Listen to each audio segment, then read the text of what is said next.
Hello and welcome, I'm Gorgin, and today I'm going to tell you two cool features about number in JavaScript.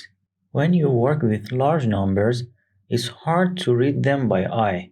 So you can use underscore as a separator in numbers.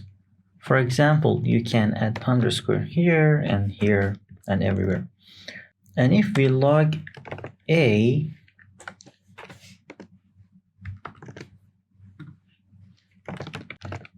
two features, you can see the value is still 10 million. The interesting point about number separator in JavaScript is that you can use it in different kind of numbers, including floating points, hex numbers, and so on, like this. And if we save it and log it once more again, you can see the result.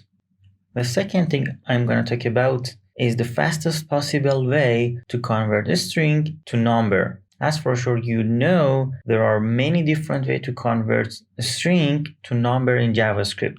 You can see some of them here, but the fastest possible way is adding a plus sign right before a string, like this. And if we log console.log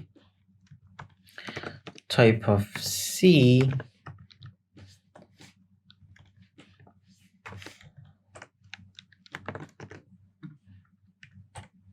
you can see the result is number. Hope you enjoy and thank you for watching. Don't forget to like this video and subscribe my channel, and also put the comments below. See you soon.